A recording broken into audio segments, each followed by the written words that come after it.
ಮಗ ನೀನು ಸೀತಾ ಮತ್ತೆ ಮೊದಲಿನ ಥರ ಇರೋಕ್ಕಾಗಲ್ವೇನೋ ಅಂತ ಅಂದ್ಕೊಂಡಿದ್ದೆ. ಬಟ್ ದೇವ್ರು ದೊಡ್ಡವನು, ನೀವಿಬ್ಬರು ಮತ್ತೆ ಮೊದಲಿನ ಥರ ಖುಷಿಯಾಗಿ ನಗ್ನಗ್ತಾ ಇದ್ದೀರಾ. ನಿಮ್ಮಿಬ್ಬರಿಗೂ ಯಾರ ಕಣ್ಣು ಬೀಳದೇ ಇರಲಿ ಮಗ. ಬಟ್ ಮಗ, ಯಾಕೋ ಏನಾಯ್ತು? ಸುಬ್ಬಿ ನನ್ನ ಇಷ್ಟಪಡ್ತಾ ಇಲ್ಲ ಕಣೋ. ಅದೇ ನಂಗೆ ಅರ್ಥ ಆಗ್ತಿಲ್ಲ ಮಾರಾಯ. ನಾನು ನೋಡಿದ್ರೆ ಸಾಕು ದೂರ ನಿಂತು ಬಿಡ್ತಾಳೆ. ಏನು ಹೇಳೋದು ಇಲ್ಲ, ನಂತರ ಏನು ಕೇಳೋದು ಇಲ್ಲ. ಅಟ್ಲೀಸ್ಟ್ ಅಪ್ಪ ಅಂತ ಕರೀತಾಳ, ಅದು ಇಲ್ಲ. ಹೇಯ್ ಮಗ, ಚಿಕ್ಕ ಹುಡುಗಿ ಕಣವಳು.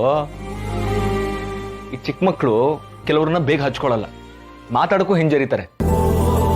ಹೋಗ್ತಾ ಹೋಗ್ತಾ ಎಲ್ಲ ಸರಿ ಹೋಗುತ್ತೆ ಬಿಡು. ಮಗ, ಇದು ಹೀಗೆ ಕಂಟಿನ್ಯೂ ಆದ್ರೆ ಸೀತಾಗೆ ಡೌಟ್ ಬಂದ್ಬಿಡುತ್ತೆ ಅಂತ ಟೆನ್ಷನ್ ಆಗ್ತಿದೆ ಕಣೋ ನಂಗೆ. ಮೋರ್ ಓವರ್ ಸುಬ್ಬಿ ನೋಡೋದಕ್ಕೆ ಸೇಮ್ ಟು ಸೇಮ್ ನಮ್ ಸಿಹಿನೇ ಕಣೋ. ಈಗ ಸುಬ್ಬಿ ನನ್ನಿಂದ ದೂರ ಇದ್ರೆ ನನ್ ಮಗಳು ಸಿಹಿನೇ ನನ್ನಿಂದ ದೂರ ಇರೋ ತರ ಫೀಲಿಂಗ್ ಇದೆಯಲ್ಲ, ಅದೇ ಹರ್ಟ್ ಆಗುತ್ತೆ ಕಣೋ. ಟೆನ್ಷನ್ ಮಾಡ್ಕೋಬೇಡ ಮಗ, ಸುಬ್ಬಿಗೆ ಜಾಗ ಹೊಸ್ತಲ್ವಾ, ನಿಧಾನಕ್ಕೆ ಎಲ್ಲರ ಜೊತೆ ಅಡ್ಜಸ್ಟ್ ಆಗ್ತಾಳೆ. ಸುಬ್ಬಿ ಕೈಲಿ ಇಷ್ಟ ಮಾಡಕ್ ಆಗ್ತಿದ್ಯಲ್ಲ, ಅದಕ್ಕೆ ಖುಷಿ ಪಡ್ಬೇಕು. ಮಗ, ಸುಬ್ಬಿ ನಮ್ಮ ಮನೆಗೆ ಬಂದಾಗಿಂದ ಸಿಕ್ಕಾಪಟ್ಟೆ ಬದಲಾವಣೆ ಆಗಿದೆ ಕಣೋ. ಸೀತನ್ ನೋಡಿದ್ಯಾ ಎಷ್ಟು ಖುಷಿಯಾಗಿದ್ದಾರೆ ಅಂತ. ನಮ್ಮ ಮನೇಲಿ ಕಳ್ದೋಗಿರೋ ನಗು ಸುಬ್ಬಿಯಿಂದ ವಾಪಸ್ ಸಿಕ್ಕಿರೋದಂತೂ ನಿಜ ಕಣೋ. ಎಸ್ ಮಗ, ಇನ್ಮೇಲೆ ನಿನ್ನ ಜೀವನದ ಕಷ್ಟ ಎಲ್ಲ ಮುಗೀತು. ಇನ್ಮೇಲೆ ಏನಿದ್ರು ಖುಷಿ ಖುಷಿ ಖುಷಿ ಅಷ್ಟೇ. ನಾನು ಹಾಗೆ ಅನ್ಕೊಂಡಿದ್ದೀನಿ ಮಗ. ಸೀತಾ ಸರಿಯೋಗಿರೋ ವಿಷಯ ನನಗಂತೂ ಸಿಕ್ಕಾಪಟ್ಟೆ ಖುಷಿ ಕೊಡ್ತಾ ಇತ್ತು. ಸೀತಾ ಯಾವಾಗ್ಲೂ ಏನೋ ಒಂಥರ ಇರೋರು ಕಣೋ. ಎಷ್ಟೊತ್ಗೋ ಮಲಗ್ಬಿಡೋದು, ಎಷ್ಟೊತ್ಗೋ ಎದೋಳೋದು, ಕರೆಕ್ಟ್ ಟೈಮ್ಗೆ ಊಟ ತಿಂಡಿ ಏನೂ ಮಾಡಲ್ಲ. ಆಲ್ ಆಫ್ ಎ ಸಡನ್ ತಲೆ ಸುತ್ತಾ ಇದೆ ಅನ್ನೋರು, ಅದು ಇವತ್ತು ನೋಡು ಎಷ್ಟು ಆರಾಮಾಗಿ ಆಕ್ಟಿವ್ ಆಗಿದ್ದಾರೆ ಅಂತ.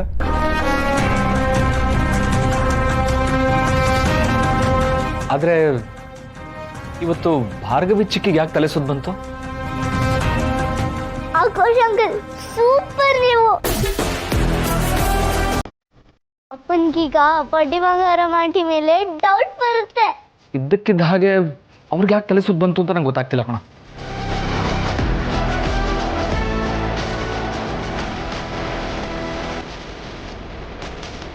ಅಶೋಕ, ಅವ್ರು ಹೇಗಿದ್ದಾರೆ ಅಂತ ಹೋಗಿ ನೋಡ್ಲೇ ಇಲ್ಲ ಕಣ.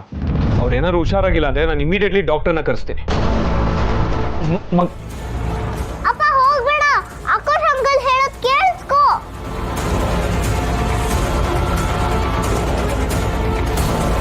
ಅಪ್ಪ ಏನು ಕೇಳಿಸ್ಕೊಳ್ಳೋದೇ ಇಲ್ಲ.